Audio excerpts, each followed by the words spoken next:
in part because of what actually can be toxic in women. The same way men can go violent, few of them do, but it's bad.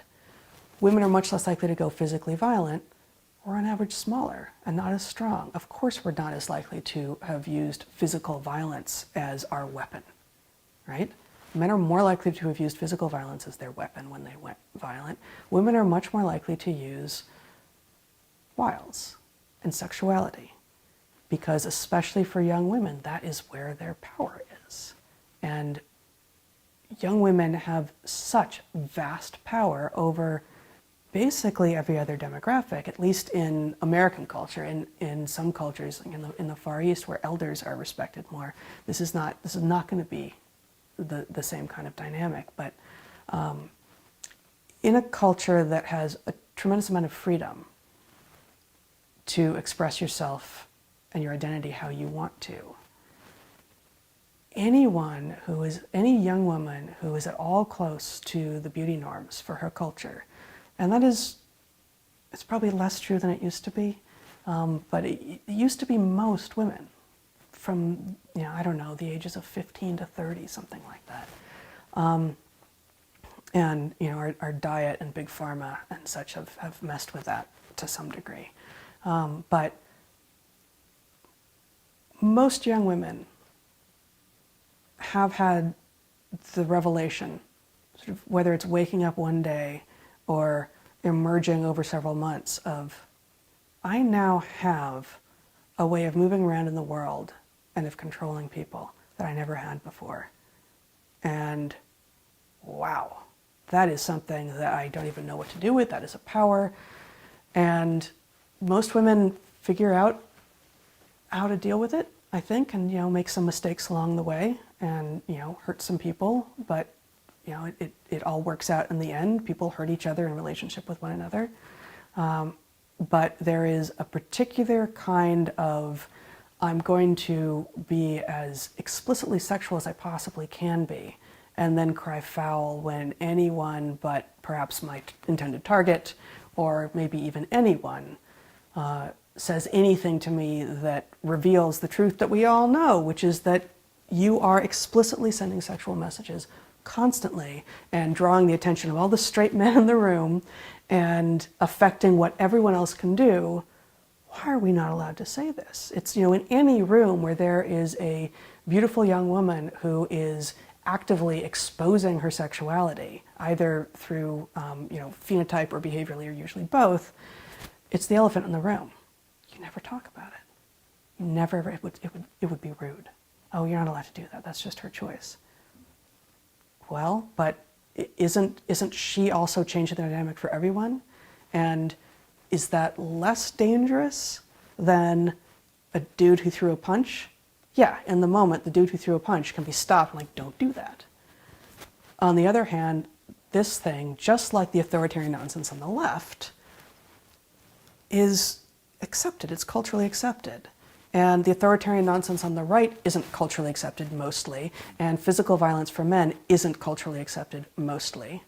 Another factor in that, you say it's culturally accepted, is, and I've had this exact argument where I've tried to make the point that women do have sexual power. I've had people say it's not possible, that the nature of the patriarchy means that they don't have power. And I thought, of all the places where women do have power, it's surely in the sexual realm. Right. No, and always have.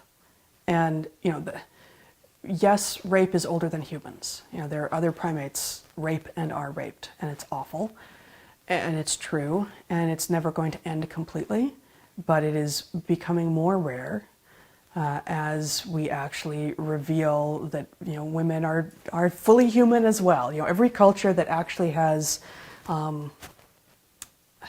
actually the less inequality between men, the higher the rates of monogamy and the less violence against women, and the less, frankly, patriarchal the culture is.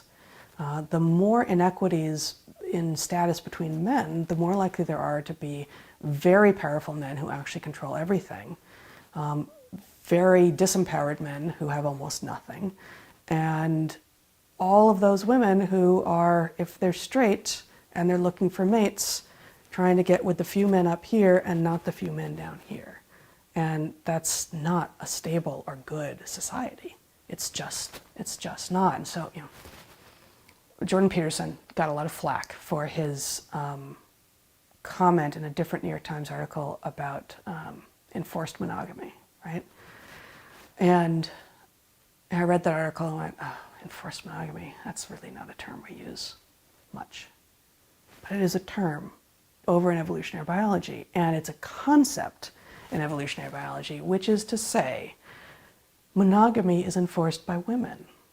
Monogamy, when it emerges as a social system, as a mating system, as it has in not very many mammals, lots of birds, for reasons that we won't get into here, but I find fascinating anyway. When monogamy emerges, usually out of a polygynous system, that is, in which a single male mates with multiple females, and therefore there are a lot of males who don't have any mating opportunities at all, when monogamy emerges out of a polygynous system, it is almost always, when we can figure it out, when the animal behaviorists can go in and figure it out, the women who are enforcing the monogamy, who are preferring a world in which there are pair bonds and one-on-one partners, and therefore, help with childcare and just having, partners for everything going forward. To the degree that enforced monogamy is a thing, it's enforced by women. It's not enforced by men. And I know for sure, I haven't talked with him about it, but I know for sure that that's what Jordan meant by that as well. One of the interesting side effects of this conversation not being had in the mainstream, and so many things being off topic for the mainstream, is that, and I wasn't really aware of this until started doing films about sexual dynamics and men and women after Me Too and some of these topics that we've covered, this huge group online, sort of a different kind of, you can say MGTOW, men's rights activist, like the center of gravity online, especially on YouTube, is very different from the mainstream conversation. And it seems that because that conversation is not allowed to be had, the conversation around women's sexual power, for example, the only place it exists is online, and it often goes very toxic. Yeah. It's not women can behave in these ways, women are people too. It becomes women always behave. Women do. Yeah, women always behave in these ways. Women will always look for a man who's better than you, etc., etc. And it's fascinating. It's like because this conversation is not in the sunlight, it often goes toxic and then goes really septic, it seems. Oh, I think that's exactly right, and I think that's very much what's happening over. So on the extreme right, you've got people making population level claims about women. And on the extreme left, you have people making population level claims about all men. And both of them are wrong. And not to say that, all men aren't more likely to display the horrors that some men display than they would be to display the horrors that some women display, while still being very, very unlikely to do so. But I do think that this is why I wanted, even though I hate the terms, this is why I wanted to help make sure that there was a term to mirror the one that is being paraded around on the left. If toxic masculinity, then okay, toxic femininity. And you know what? In both cases, hoping that they cancel each other out. Right? Yeah. Can the 8 of you over here and the 8 of you over there just get together, do your awful thing to each other? Can we lock you in a box together and then open the door in 2 years? And either you're better or you're dead. Something. But it's not. It's obviously not everyone, and it's not a majority in either group. And the mistake is imagining that, just to take the masculine side for the moment, we can do it with both, to imagine that being interrupted in conversation, as a woman being interrupted by a man in conversation, I'm going to jump to, wow, you're capable of rape, aren't you? No, those are different things. A woman, let's see, how can we do it for the female side? 2 women get together and talk about what happened at an event the night before. They're gossiping. oh, well, then you're going to abandon your husband as soon as a better guy comes around and use your sexual wiles to capture someone with more money. No, most women don't do that, and most men aren't and wouldn't be and couldn't be rapists.